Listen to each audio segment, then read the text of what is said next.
Start wherever you're at. Don't wait for permission from other people. Just create and put it out, even if it's not perfect. The second thing I'd have to say to people is follow your own curiosities and embrace your culture, because that's where you're going to find your style.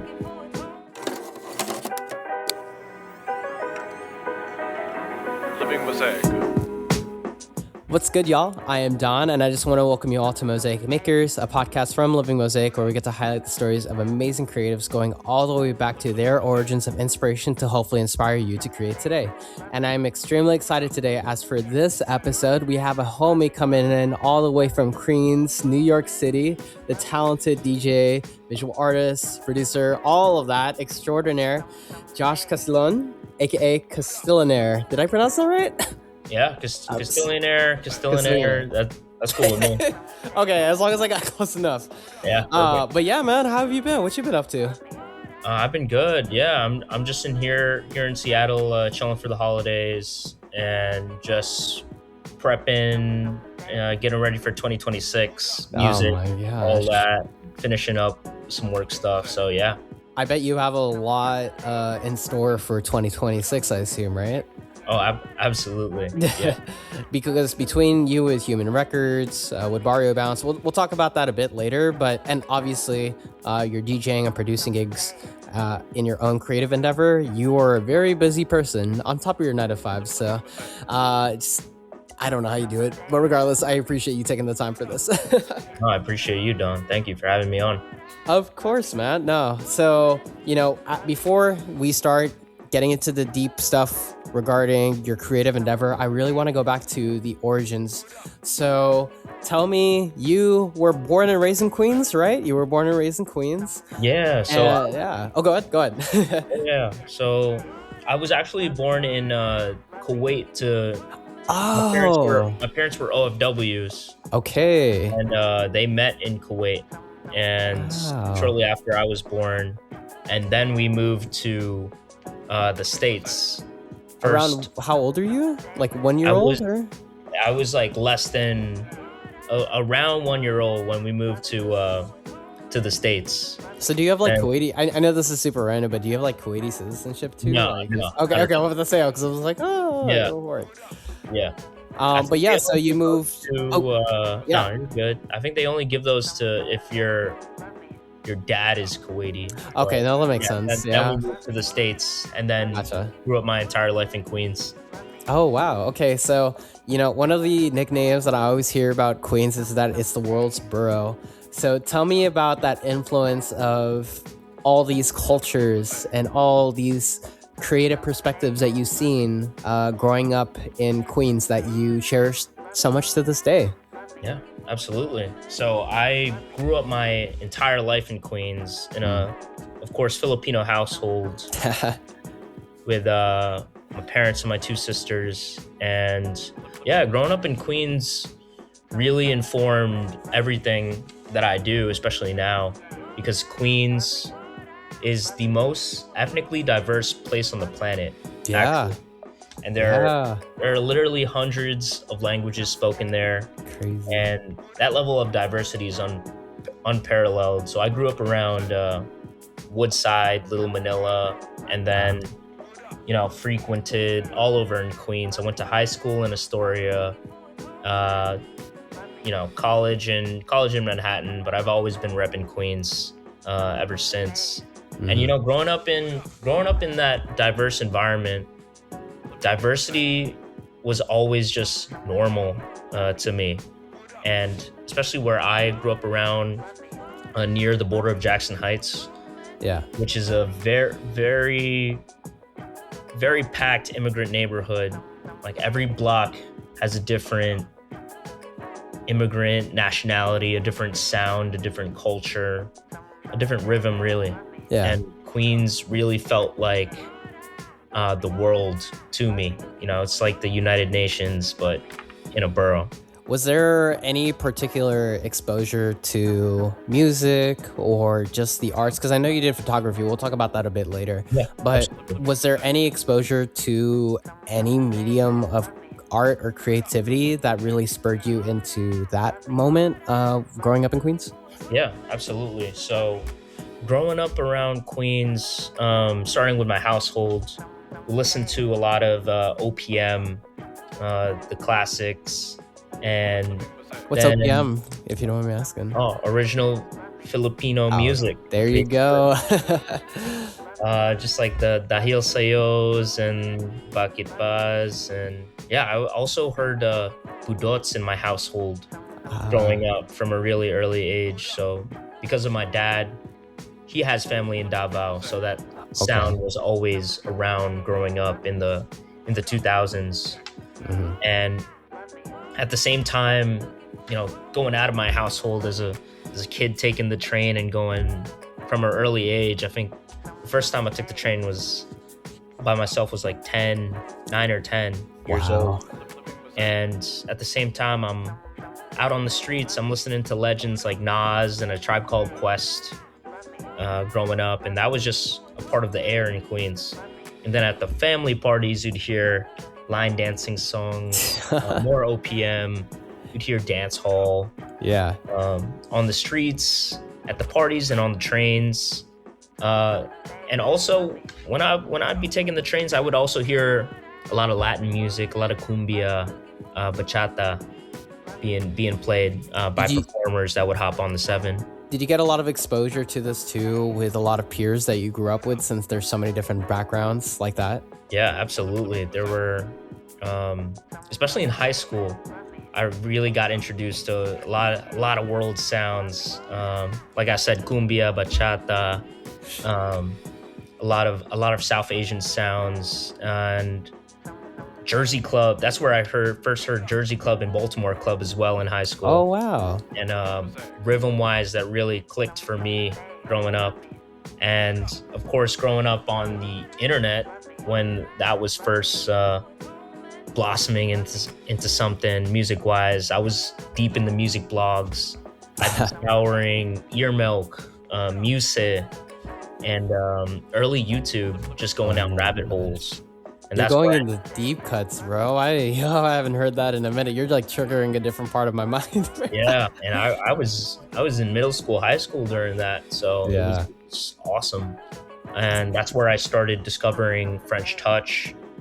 I was in middle school when I first heard Discovery by Daft Punk, and that just changed changed my entire perspective on music in Yeah. general. And then, of course, Justice, Sebastian, God. all the Kitsune compilations. Yeah. And then I really got into dance music after that. And also, shout out early SoundCloud. That was huge too. Mhm. Where I was listening to, How early were we talking? I'm Curious. talking like 2010s. Oh, wow. Okay. Yeah, 2010 SoundCloud. Maybe even before that, there was Future Bass, like early Sam G, who's now, I got the privilege of calling him a homie now. That's awesome. Soulection, early Yeah. Soulection. So, Yeah. and I found a lot of things before I knew their names, or if I knew they had a scene attached to them. So, yeah. That's really cool. So, getting exposed to so many different sounds, what came first? Because, we were talking a bit about you being a multifaceted creative. What came first, the photography or the music that you started to branch into a lot of that avenue? Right. So I'd say for a creative pursuit, photography came first. That's Okay. where I started taking art or creating stuff, producing stuff seriously. And And I this started, was around high school? yeah, it was high school. Okay. Got it. Yeah, I was like 15 when I realized, hey, we have this old camera that my family bought for a vacation they never went on, just collecting dust. And I've always wanted to pursue something creative. I was always someone who loved making things. Sure. And so I started around 15, 16, just shooting friends, portraits. And then it was the dawn of, actually, I think it was the golden age of Instagram, back when the photography scene was at its height. with that like blue logo and that blue header. Is that Oh what you're yeah, talking yeah. about Like that? back when people were just posting Just photos. When just Instagram was photos. just photos, right? Yeah, Yeah. when it was just photos, no reels and stuff. And Crazy. I started just posting my work every day, and it quickly grew. Um, it quickly grew of a massive following, just for my Yeah. street stuff, my portraiture, especially, Crazy. and yeah, that I consistently did that until 2019, 2020. So during that time in between, that was solely photography. You didn't. I mean, of course, you dabbled every once in a while. Yeah, But did you like? So that was during that time, what 2015 to 2019. That was solely just photography until you right. started going into music. So you didn't do it in parallel. This was like separate ventures. So on the later end, 2019, Okay. maybe even 2018, I was also delving into music production, just inspired by all of the stuff that I mentioned before. And like I said, I've always wanted to. I'm always compulsively trying to create something. Yeah. And so I bought Logic Pro with my savings that I saved Ah, up from freelancing photography, that's great. taking on clients at a young age. And yeah, I bought Logic on a whim, and I, started making lo-fi hip hop and like kawaii bass when that was a thing. Because So, yeah, sorry to cut you off, but you're I'm good. curious. You know music theory and stuff like that, or wait, did you just dive? Oh, you didn't. Oh, Okay. no, that it's all self-taught, just Wow, look at you. That's experimentation. awesome. Yeah, But yeah, you said you were working on lo-fi and then kawaii bass until you evolved more into the sound that you have today. yeah, yeah, absolutely. So that when I first started, it was trying to match my skill up to my taste, and so I would continuously just spend time on the DAW every day when I wasn't shooting photos. And I only most recently, within the past couple of years, started to take it as my main endeavor, Got it. and That like makes sense. more unafraid to share my work with that Mhm. as I got better. So Yeah. yeah.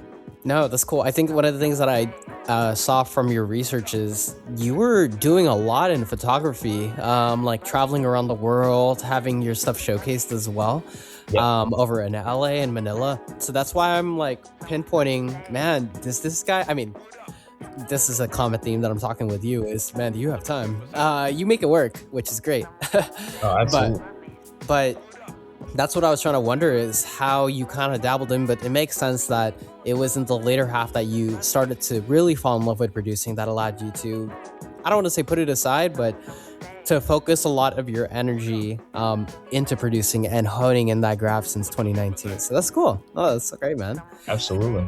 So during that time, even though you got involved with photography, I know that you got to meet a lot of creatives out there. Were there any creatives during that time in that phase in late 2010s that really allowed you to hone your craft not only in the music scene, but also your creative direction and how you represent yourself to people or just the public, I'd say, or showcase your work. You know what I mean? Yeah, absolutely. So there was this group in like the late 2010s Yeah. that was called Pursuit of Portraits. Okay. And when I was coming up in the photography scene, they had always had meetups, and I would go to them as like a high schooler, very early college Josh, and I would network, shoot portraits at these, and eventually that led to one thing led to another, and I was now shooting portraits in Japan with Brian Puspos, who's another great Filipino legend in the dance community, Yeah. and shooting campaigns. I shot a Puma campaign with him, shot a Nike campaign as well when I was in college. Yeah. And yeah, I also held a meetup back then in Manila, a photo meetup. Wow. You And just was this meetup like, hey, you want to be photographed by me? oh, Like, it was like a Castillonaire photo meet. Just like, okay, hey, I'm coming through from New York. Like, let's all, you know, take this route that's and shoot photos in Manila. And amazing. I think like 15 to 20 people came, and this was solely based off like me promoting it, on Instagram, social media. And I'm like, damn, even across the world, like that many people actually, care to come out from Yeah, seeing my stuff yeah, online. And that was crazy in and of itself, as like a young Josh in college. Just like, wow, my work, like the stuff that comes out of my work that I produce, can really affect people around the world. And it was a beautiful day. I met a lot of great people that I still keep in touch with, that's awesome. as well, from that time. So yeah. I think that's really cool that you mentioned that too. Is I love to hear that hasn't stopped since, not only with your photography but also with your music and being able to get that. We could go down more that rabbit hole, Mhm. but it's really cool to realize how much of that impact that you've done with all these mediums is that core principle is just you wanting to be able to have that impact, and I appreciate that you appreciate it. So it's really cool to see, even though you had that sentiment in late 2010s, that to a degree you have that today. We could talk about that more in detail, but I'm just giving your flowers out there, that to hear what you were in the past, it's cool to see that, I don't want to say you're still you, but it's good to see those core principles of appreciating that impact is still there. So no, that's awesome, man. Absolutely. And that, I mean, taking my work around the globe was, that really gave me the bug after the Philippines meetup. And then yeah, I definitely still take that now, for sure. Mhm. So you said it was catching a sort of bug. Is it a creative bug that really spurred you into focusing into music a lot more after the inspiration from a lot of people that you've seen across the world and working with them? I believe I've always been inspired by music. Okay. Um, a lot of my photo work has, especially my actually all of my photo work has been done, in inspiration of, well, using music as an inspiration as well. A lot of my darker tone stuff, I was listening to a lot of very dark French touch, and that really bled into my work. I listened to When I was listening to Daft Punk's Tron Legacy Soundtrack. Yeah. track, that really affected me. Oh, okay. And so I think going deeper into exploring music was always going to happen. It was Okay. just, man, music production is such a immensely broad field. So I had to take a lot of time, versus photography. So I had to take my time to faithfully learn it and get my chops up. Yeah. Yeah. So when you were doing a lot of that effort adjustment to focus into producing, how did Barangay Co fall into the mix with that? Because I assume those two kind of, Mhm. I don't want to say hand in hand, but there are some parallels to that within that venture as a creative on your end. Right. Absolutely. So for Barangay, we started as a group of friends that met during a lot of these photo meetups, photo walks in New York. And the other guys will say, like, I was in high school during that time. These other guys were way older, and they made a group chat just to hang out and play pool. And they were, of course, they're all Filipino creatives. Yes. but yeah, after interacting with each other more and like getting to know the whole group, we all were in agreement. Hey, we could strike out and do our own thing, and really, we got a lot of talent, a lot of amazing Filipino talent here. We could start something special. That was around, I think 2018. yeah, 2018-ish, 2018, yeah. but like the foundations were Okay. set probably like 2016, 2017. Oh wow. Okay. Or way earlier. Okay. But officially, like the first show was 2018 in New York. Okay. Yeah. And it wasn't meant to be a brand at all at first. It was more of a community effort for us. So we had, at our events, especially starting 2018 and onwards, we had music, DJs, visual showcases, a lot of storytelling work in the visuals as well. And then we expanded from our first show in New York to a show in LA, shows in Manila, multiple shows in Manila. You were having parties across the states too. I saw one in Detroit, and I was like, "Oh, that's random." But you know what? We'll take that. That's a dub. Oh, yeah, absolutely.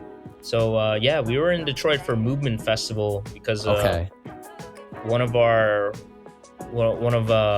Barangay's peeps, Lancer, is from Detroit. And yeah, we were out there playing movement after parties out there. But yeah, just started from a early. I think I met all of them in high school, and then started organizing from an early age, doing this community work, and it stemmed out of representation in the creative field, especially that's almost 10 years ago. Crazy. That's wild. And I feel like people still ask me or tell me like, wow, like, man, you guys at Barangay have been at this for so long.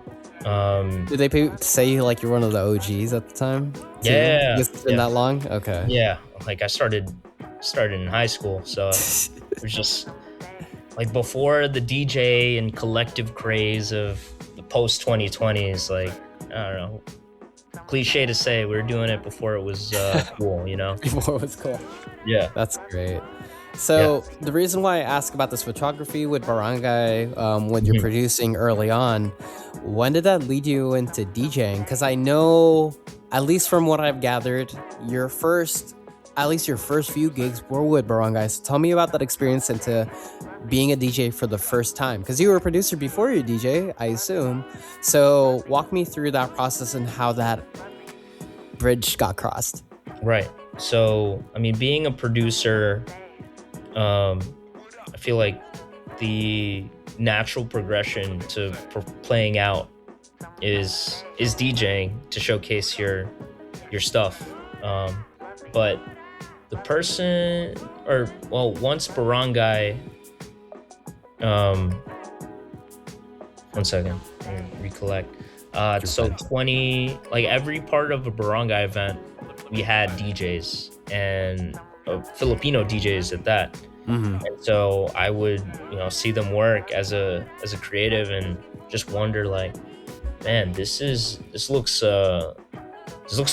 This looks like a great way to showcase, or like your edits too, right? Because around that time, your edits had that vibe to play in those gigs, right? Oh yeah, absolutely. Okay. Yeah, but I love the art form. I've always respected the art form, especially growing up listening to French touch DJs of old. Yep. And my homie from Barangay, Gabriel Latrada, he's been DJing for one of the longest in the crew, and he's from Queens as well. So I think around early 2020s, he lent me his decks to learn, because I was curious, and I'd asked him at a gig of his, like, man, I'm definitely trying to learn. Like, this looks awesome, amazing, fun. great way to, experience music. And he's like, yeah, I got an extra Serato deck I can lend you. Like, feel free.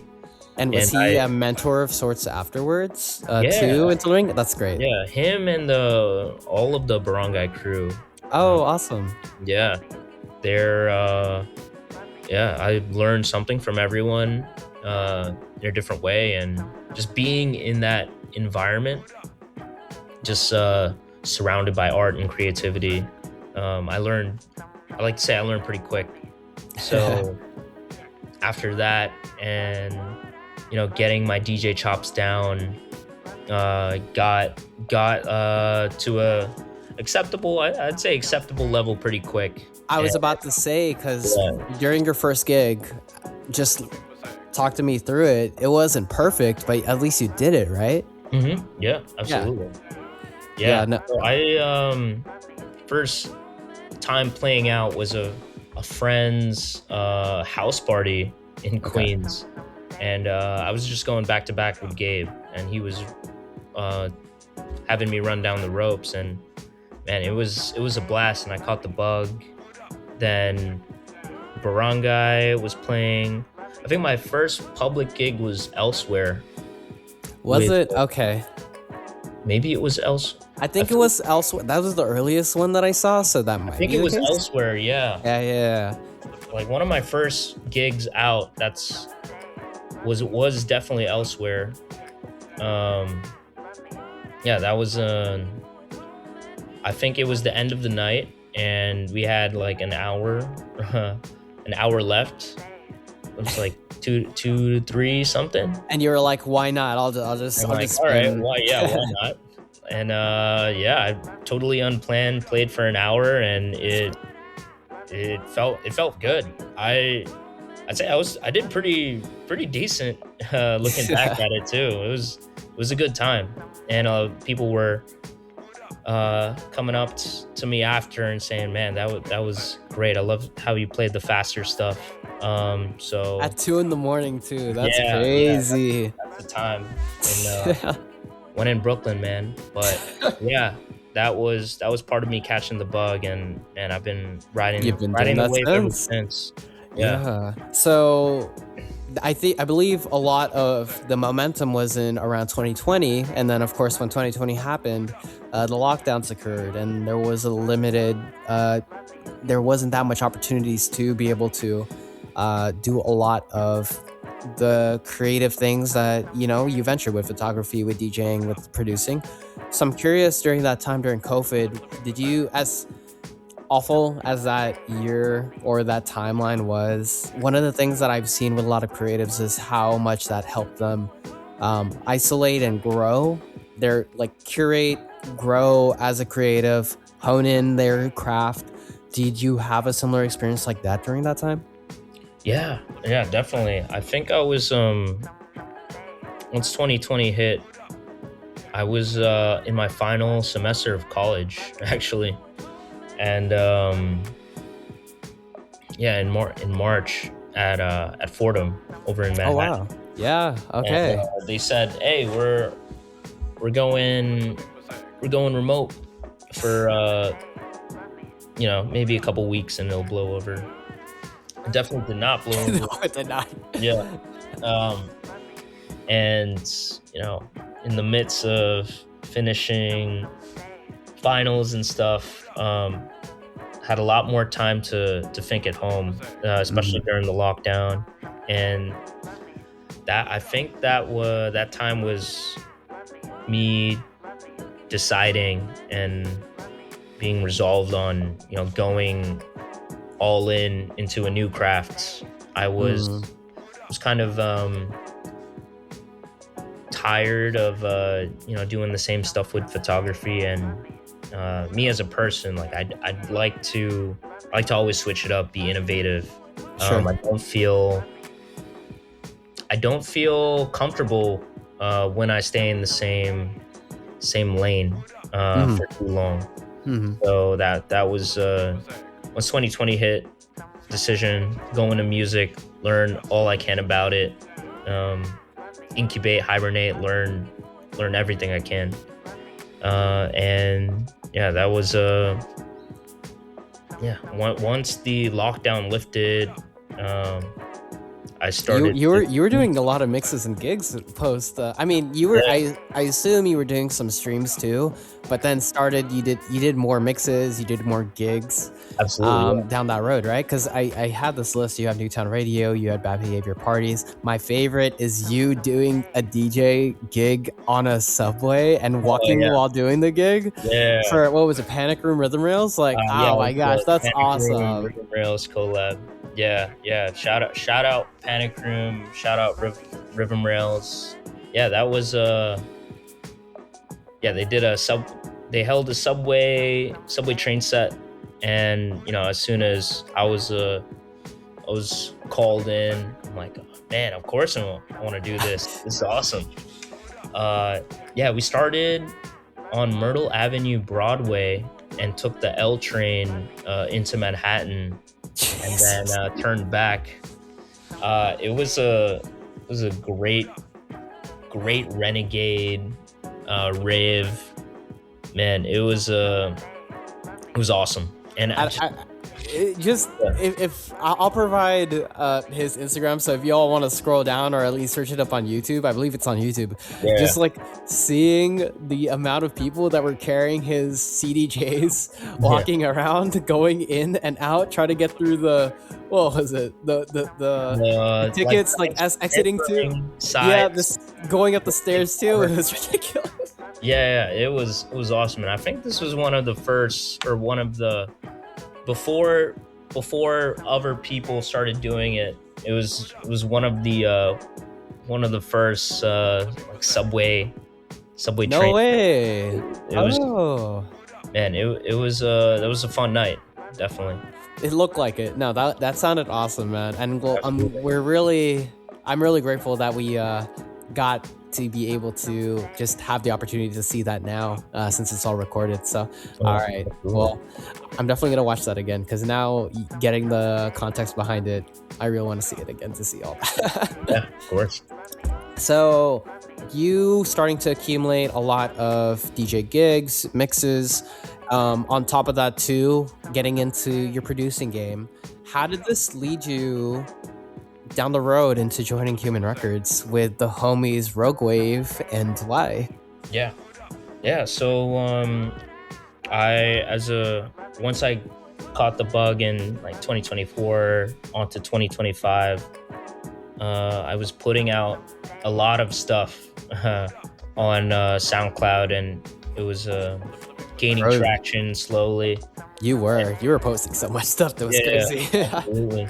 And yeah, there was an opportunity that came down from Human Records. They had asked Barangay if they could pass Human Records one Filipino DJ for the Philadelphia Asian American Film Festival for a gig there That is so at specific. the after party. Wow. And I said, yeah, I'm down. And so like I've talked to Eric Rogue Wave before. I met Dwy before, and I really respected what they were doing with Human Records, which is pushing global sounds, pushing an evolution of club sounds in New York City. That's I think the great. first time I saw them was at Elsewhere in 2023. Oh, Yeah, and I loved it. They were in Zone 1, and I'm like, man, these guys are awesome. Like, I love what they're doing. that's great. And yeah, so from there, I did worked very closely with Eric once I got confirmed for the Philly gig. We made a track together called "Who You Gonna Call," which was Budot's bass fusion of Budot's and Miami.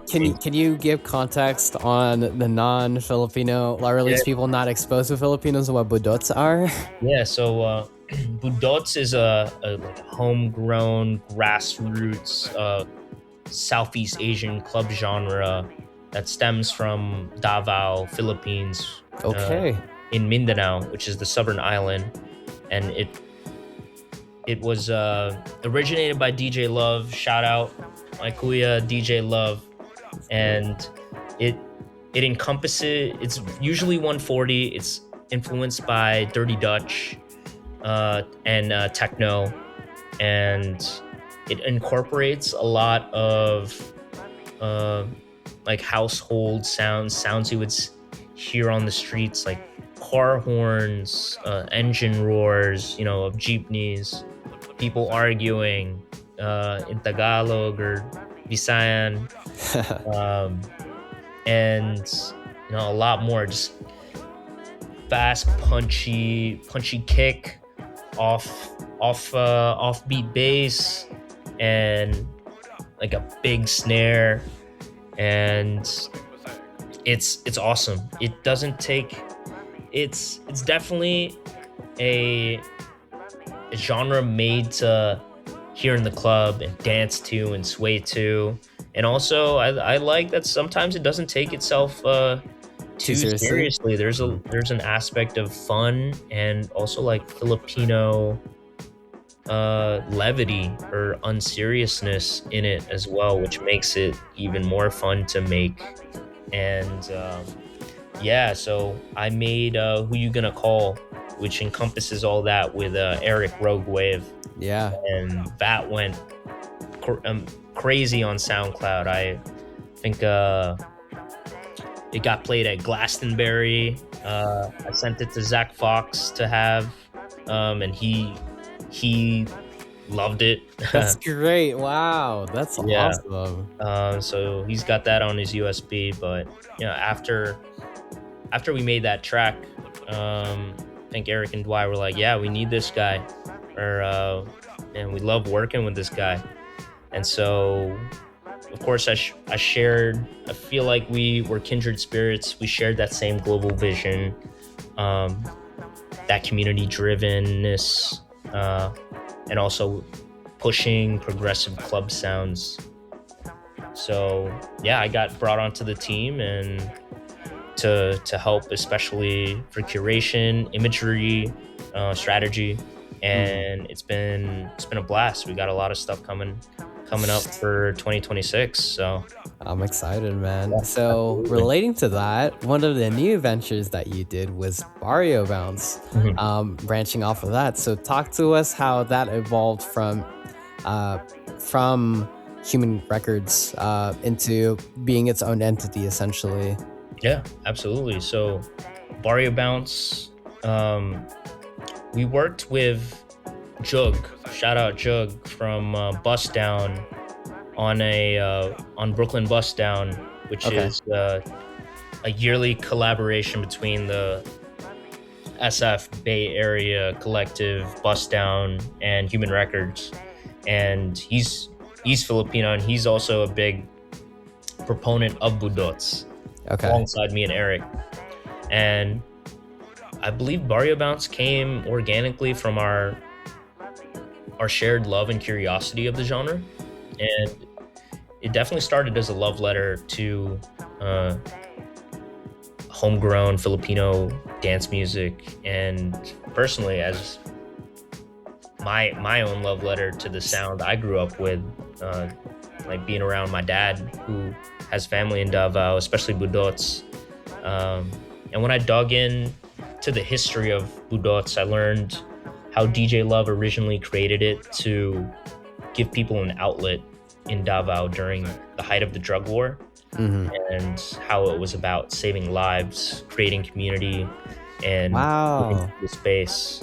And I mean, in my learnings, I also learned that it was discriminated against. In Manila, people would get kicked out or banned from clubs for playing budots, and it was seen as just noise and not culture.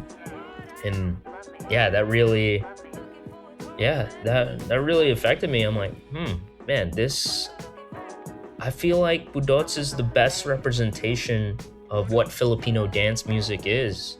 It's not like house or disco, it's not baile funk, it's not any other genre. It's budots. It's like the rhythm, movement, the energy, the fun. I don't know, I think it's Filipino culture in dance music form. And yeah, after the first Barrio Bounce in New York and SF, we listened to the crowd that was there, saw everyone getting down, and we're like, man, the States has been waiting for something like this. Mm-hmm. And man, to give all credit to DJ Love and the guys like DJ Danz and DJ Eric Nem and Davao, and they're doing something special, and it's being felt all around the world. And now that I feel very happy and grateful to hold this space for Filipinos and for people that may have not heard of the genre before. Yeah. And to really learn and immerse themselves in the culture. Mm-hmm. I think that's a great point that you mentioned too, is that it's not obviously, it would be cool just having like Filipinos see a new lens and appreciate, you know, that music.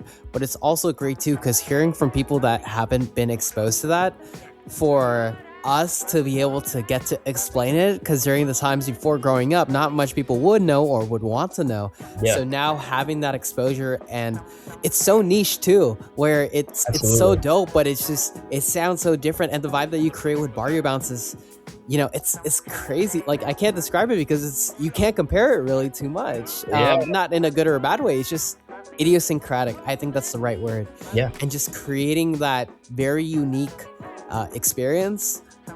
If y'all haven't got a chance to be able to go to an event, please go to an event. It's in New York, it's in SF, it's in LA. I was in the LA one last month. That was amazing. So it's, you know, you're doing awesome stuff with that. So no, that's great. I mean, you got a shout out from Rolling Stone Philippines, but I think one of the great things as well is you get a chance to be able to express your culture in a way that is still showing love of the other music that you grew up with, but also, as I said, like having that as the forefront of the Budots. So no, that's awesome, man. No, keep on doing you. It's great. Absolutely. Thank you. And it's all due thanks to DJ Love and the producers around the world killing it. Like people I haven't mentioned before, shout out Obese Dogma, DJ Pangit, my good friend Ramon Pang. He was headlining the LA show. That's right. Wilhelmina, who we organized with in New York, and so many others. Like the sound is coming full circle, and now it's being embraced globally. It's great, and it's awesome to give that sound space and be a steward of it and give it its due respect. Absolutely. Not to water it down, but to like let it evolve and let it be seen. So yeah.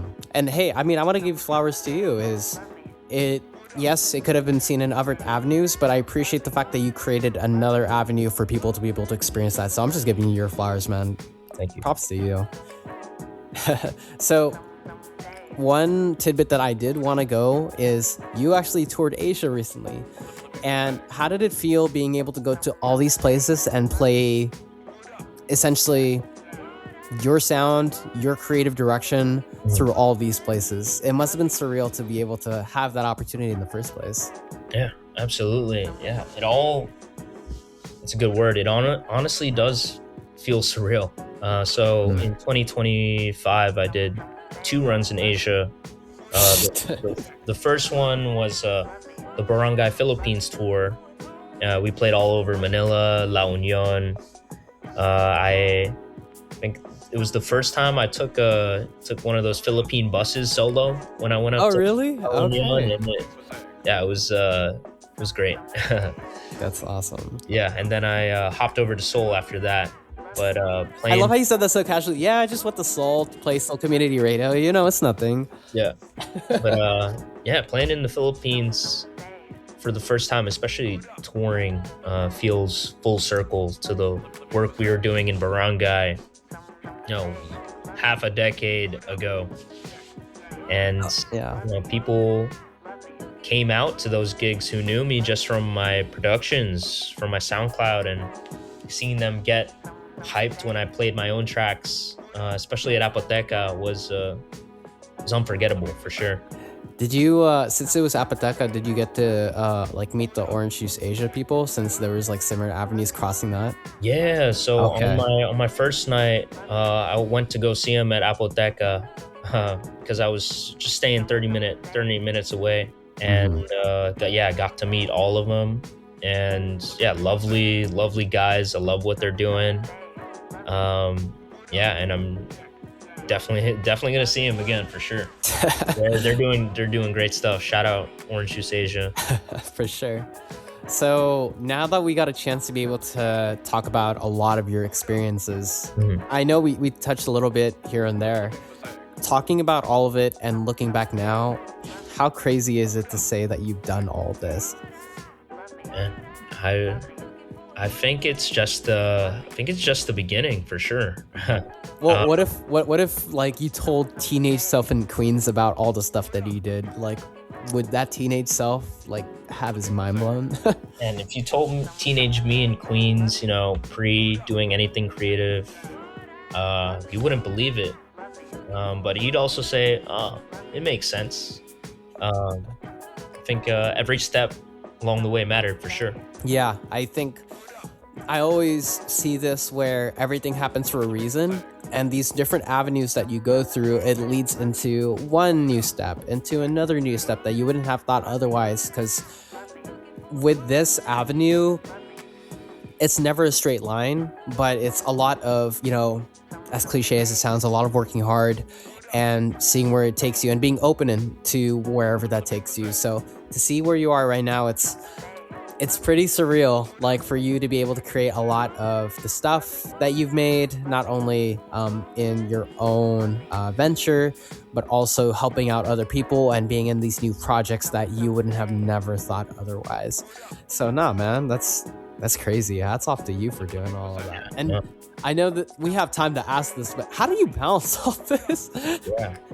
I think you make it work because Yeah. you have to at the end of the day. Yeah. I think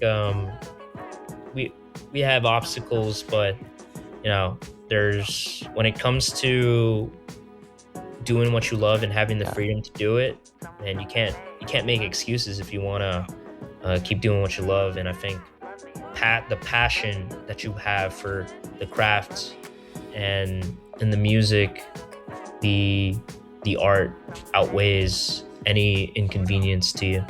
I'm so glad that you said the word passion, because that's one of the key words that I wanted to bring up, is because, everyone has their obstacles, and I'm not downplaying it. Everyone has, these personal struggles that they have, but you find a way to make it work so that way you get a chance to be able to do it. Because even, at least for my philosophy, I always think, at least if I do a little bit, that's more than if I didn't do anything at all.